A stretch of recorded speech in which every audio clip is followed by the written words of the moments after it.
Solorio making his way to the cage. Gabriel is one of the top 135-pounders in the world.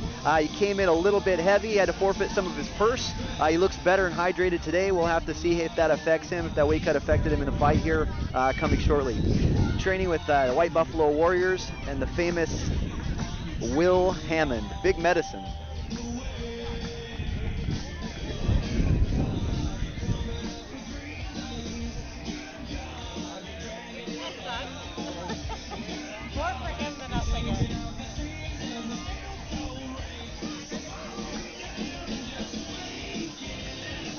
Glenna, we're getting some shout outs here on Facebook from our fantastic commentary.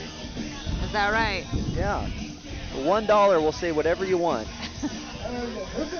We take PayPal. Glenna's $2. At least. $2.50. All right, making his way to the ring, we have got the barn owl, Ian Loveland. Ian Loveland is probably one of the scariest 135-pounders on the planet. Ian, he's one of these guys that if you fight him, even if you win, you're going to get hurt. I think Ian likes hurting people more than he likes winning, which is, strange.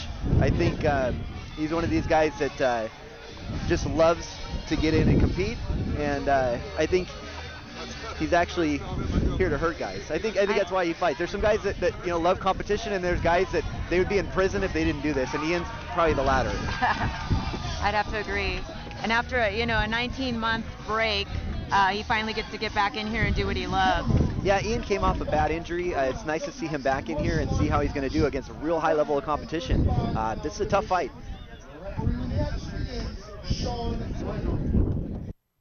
Introducing first, fighting out of the blue corner, representing White Buffalo Warriors from Seattle, Washington. He weighed in at 139 pounds even.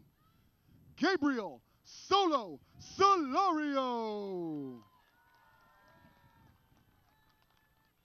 His opponent across the cage in the red corner. He weighed in at 135.5 pounds. He hails from Portland, Oregon, representing Rose City FC. The Barn Owl, Ian Loveland.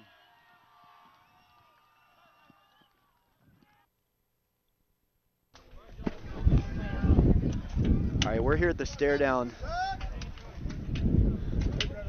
He's getting the Ian Loveland evil eye. This is going to be an amazing fight. Either one of these guys could be, Ian, like you said, former UFC. He could be in the UFC right now. This is high level fighters right here. Yeah, if you look at Ian's record, he had a win in the UFC, and then he had some decision losses against top level guys, Joseph Benavidez and Yves Jabouin. I mean, Ian's almost unfinishable at 135 pounds. And he's so awkward. He comes in awkward, throws hard. Everything he does hurts. You can't time him. Solorio is going to have to really find his distance and timing fast. He has no respect for anybody's striking. Ooh, Solorio throws a good combo. Solorio's a scrapper. You watch, he's got some great videos. Tachi Palace, World Series of Fighting. He's a firecracker, but he can't fight the way he fights against some of these other guys against Loveland without a risk of being knocked out. So he's got to be careful. Ian from Rose City FC. I know he's coaching out there and bringing a lot of these young fighters up. This guy's very experienced. He was fighting 2005, 2006. Oh, big right hand from Solorio and a takedown attempt. See, he needs to get in. Oh, elbow. Yeah, Solorio needs to get in and get after him and keep Ian backing up. If you let Ian walk you down, then bad things are going to happen.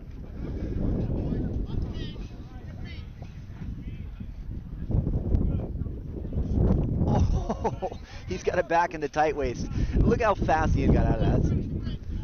Solorio takes his back, gets a tight waist, and Ian turns into him like it's nothing. That's experience. Ian's got, 27 professional fights. I think he was 10-0 as an amateur.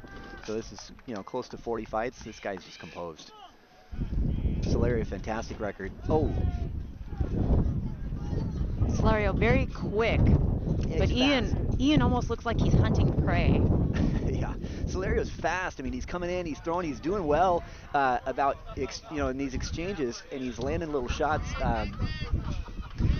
But he's yet to really find that home for those strikes, or really find the rhythm.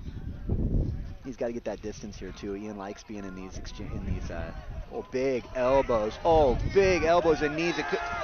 Solario's hurt bad. He put his hand down and Ian landed another knee. Yeah, Ian with an inadvertent illegal knee. He was up originally and then he ended up putting his hand down. We talked about that. Sometimes, I think Ian likes to hurt guys, and he didn't see the position. Yeah. And went for the knee. I don't think it made a difference in the fight. Hopefully Solario's back in and good. Some guys milk those. Solario's not that type of guy. But you play that game putting your hand down, doesn't always work. It may not get there in time, or the referee may not even see it. So, it's just better off to not have your head there.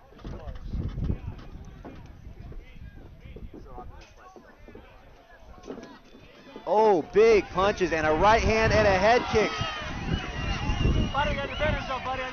It could be over here. It's over. Ian Loveland with a TKO victory in round number 1 over the ultra-tough Gabriel Solorio. That's what we needed to see. Ian got off, landed the big shot, dropped him, and Solorio wasn't defending himself. He was holding the leg, but he wasn't blocking the punches. You can complain about the stoppage. I hate to see a guy complain. Maybe he could have taken a few more shots, but at the end of the day, if you can't block the punches that are coming, then the referee's got to step in.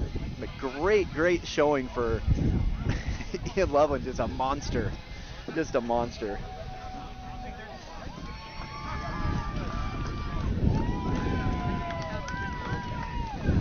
Here it comes. Watch this replay here. Loveland's going to hit him with that straight right hand, or it starts all of it. Look at that. Left hook, straight right hand right there. Hurt him. Head kick. And watch this right here. He's landing these shots. Solario's trying to block, but he's not doing anything with it. You got to move. At just 2 minutes, 47 seconds of the very first round, referee Sean Gregory calls a stop to the contest. Your winner, via technical knockout, former UFC fighter,